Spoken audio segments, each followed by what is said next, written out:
welcome to episode 13 of Everything Under the Sun with your host Pooja. Surrounded by excess, yet searching for satisfaction. This best describes the generation we live in. No other generation has faced this dilemma, and it is graver than we give it due. In today's age, we lack for nothing. Most of us have good jobs, we can afford to indulge in any whim we want instantly.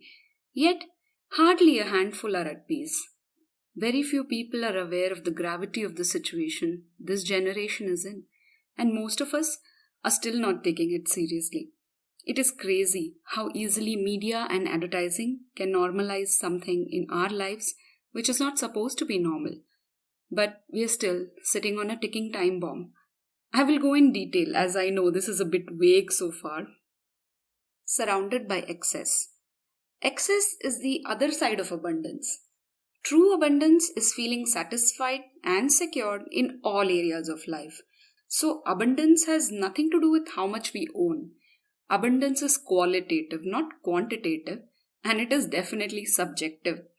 For example, for person A, owning a 5-bedroom luxury villa with 2 expensive cars is abundance, and he or she feels satisfied after having that. But for person B, owning 5 houses like this is abundance. We are not judging greed here, just a disclaimer. I am trying to get some perspective as to what abundance can mean. The end result, when one reaches one's goal, material or personal, is peace and satisfaction. But excess is the darker side. Imagine a society where everyone has endless amounts of money and could do whatever, could buy whatever he or she wanted. There would be nothing left to strive or work towards, and that would not be fun at all. How does this apply to the current world? Just look at yourself. Look around and then look 1 or 2 generations behind. We are the fattest, sickest, weakest, most in debt, most lonely and most unsatisfied generation yet. There, I have laid it out bare. I'm not saying we all are this miserable, but all of us have sides which are truly not at peace. And we all have mastered the art of looking perfect on social media. Be true to yourself and you will realize this. We have now the most number of deaths due to heart attacks, strokes, and lifestyle diseases like diabetes, high blood pressure, migraines, spinal cord issues, back pain, knee pain are so common now. We are also the generation most in financial debt. That too, from a very young age. As soon as we get that first job, the credit card companies are ready to offer you a card. This is not always because we do not have self-control or because we are to blame. We live in a world where we are hounded subconsciously with excess of things around. And the ease of getting what you want, that is the trick. Just ask your grandparents or parents how and if they ever took a personal loan in their life and how difficult it was back then.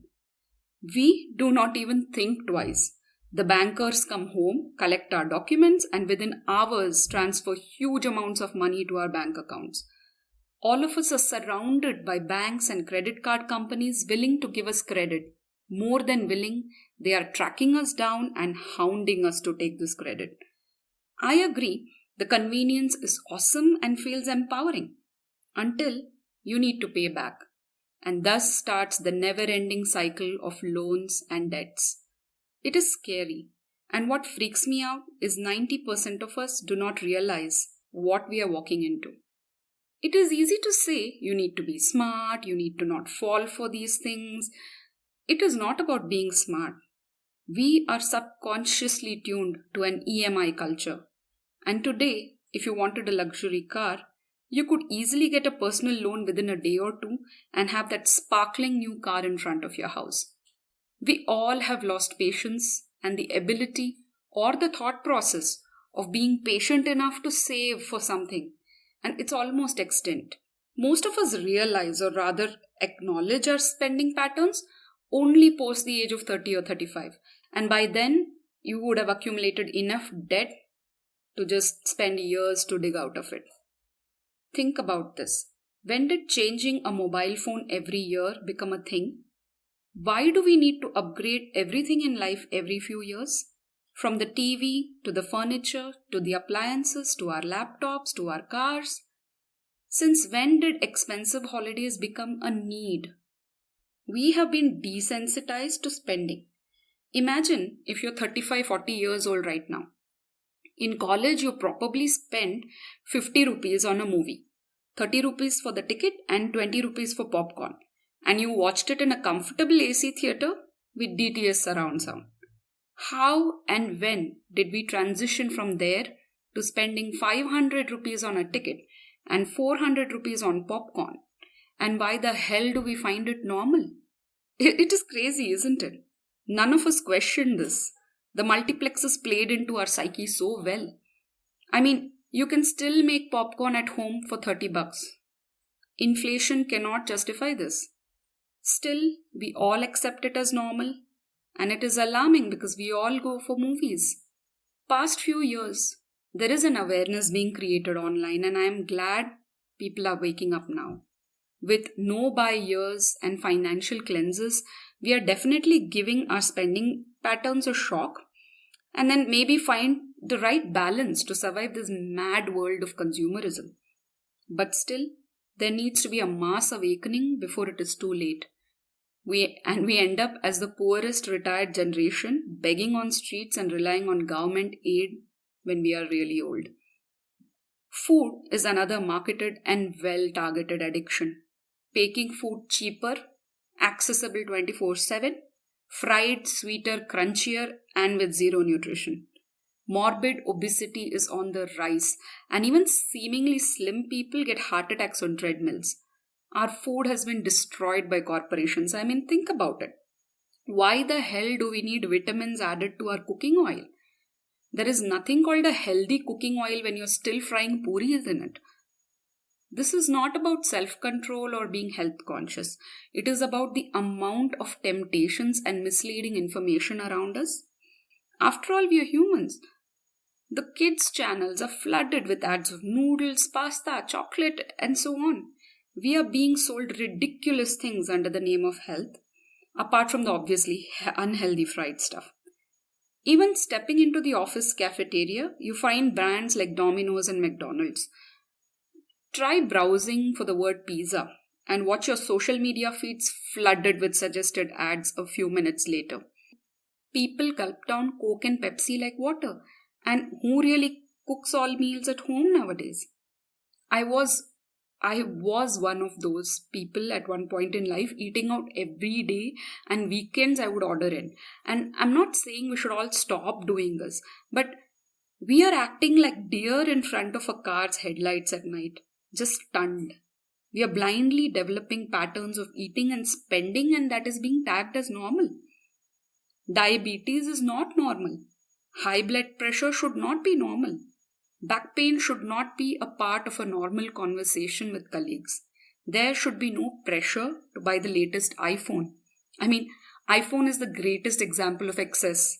Something that nobody needs but everybody wants. And people are ready to sleep on the streets outside the iPhone store to be the first one to buy the latest model. If that phone falls and breaks, it is as good as useless because no one can afford to get it repaired. No offense to iPhone owners. If you can easily afford it, please go for it. But taking loans to buy something that adds absolutely no real value to your life is madness. Health and fitness is another crazy marketed business that has been getting people injured and spending huge amounts of money to look cool. I do not believe BMI proves your health status. That is bullshit. If you feel healthy, you are healthy. John Abraham and Bipasha Basu are not the only examples of health. They cannot be parameters to judge everyone's fitness. Not everybody needs to do CrossFit or run marathons or triathlons or jujutsu. These are not definitions of being fit. The fitness craze has got everyone hooked. I have personally spent thousands on protein shakes and even performance enhancers to do extra workouts in the gym. I was going through a phase of fitness craze. I spent a lot on a personal trainer, a nutritionist, hours in the gym, extremely strict dieting, and I was miserable. Eventually, an injury made me stop. See, the thing is, I was doing all this because I thought I was unhealthy. In fact, I had no medical issues before that phase. I rejected my body and wanted to match a standard that was impossible because I thought I was imperfect. So do not get me wrong. I know people who are genuinely dedicated to working out and eating healthy, but they are not miserable. They are doing it because they really enjoy it and they love themselves. But I see too many people who are struggling with body image and are miserable, spending thousands or even more, maxing out credit cards and then eventually giving up. Nothing can replace patience, and there is no miracle results that can last. Yes, you will lose those 10 kgs in 2 months, but gain more health issues than before. And once you stop, you'll be 20 kgs heavier because trust me, the weight comes back with a vengeance. Do not fall for anyone promising you quick results. You did not put on weight in a day and you cannot lose it in a day. Follow people who ask you for patience and don't want to empty your bank balance in a minute. There is a way of sustained health without spending any money. And I have embarked on it. I hope to create more awareness as I move ahead on that path. Till then, search for balance, not a miracle.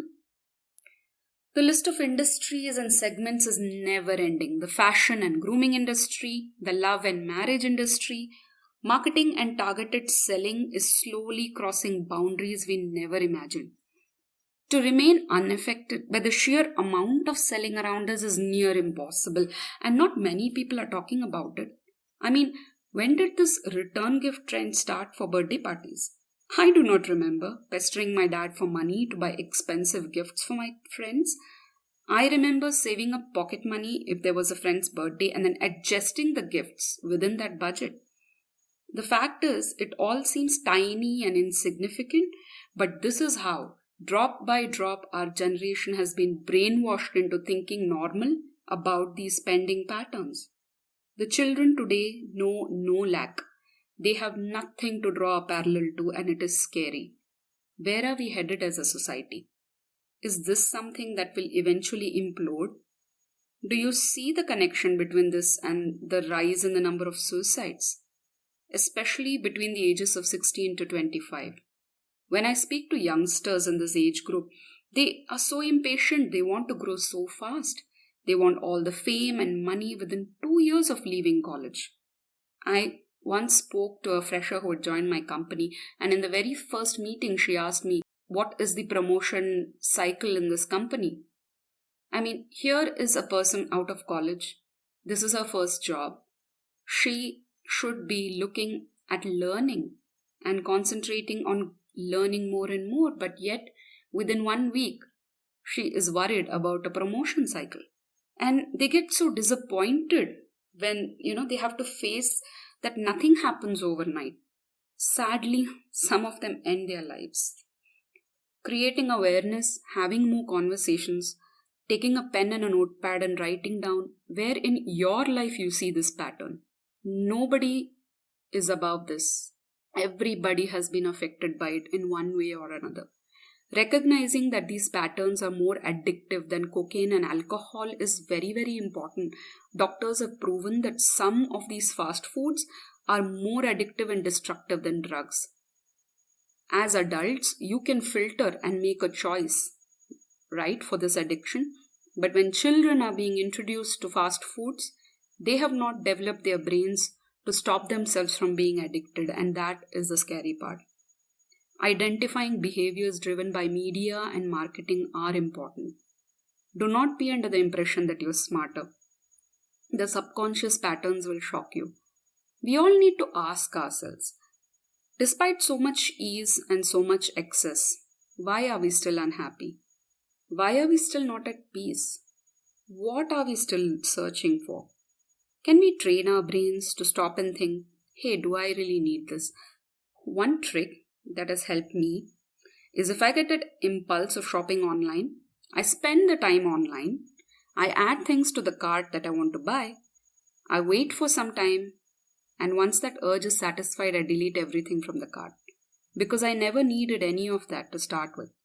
I do the same with food cravings. I open Zomato or Swiggy, I browse and add to the cart, I wait for a minute and I delete it all. I go into the kitchen and eat my dal rice with satisfaction. There is no struggle. Try it out. It is not whether you can afford it. It is asking yourself, do I need it right now? Everything that comes too easily has a price attached to it. Remember that. Everything that comes too easily has a price attached to it. Doesn't matter if it is a credit card, a personal loan, designer clothes, fast food, fancy gym membership, or a crazy diet that promises you a flat tummy in 10 days. The price can be money, and worse, it can be your health or your mental balance. I hope we awaken sooner than later, because this is no longer restricted to a personal choice. The more citizens are sick and broke in a country, the more the government has to shell out, and it is all taxpayers' hard-earned money. We cannot turn a blind eye to this any longer. The pandemic has truly provided us an opportunity to introspect. What actually adds value to life? We all have survived without a lot of things these past few months, with ease. And how many of us will continue looking for the real after all this is over? Can we separate need from want? Can we train our children as well, without giving excuses that, this is normal? I was interested in a prediction made by an astrologer on YouTube recently. What she said is that this is how societies will progress over the next years, right? Coming years. That we might eventually have two choices. First, to stay in the system within the grid with all the artificial intelligence and the government tracking, enjoying the benefits of technology, security, all the advancement, but continuing the spending habits and sucked into the never-ending cycle of earning more and more and never having enough. The second would be to choose life outside the grid, to live in small, self-sustained communities, having little but free from the vicious cycle of working for multinational corporations. Interesting, isn't it? What would you choose? Think about it. Leaving you right now until we meet for our next episode. Take care and loads of love.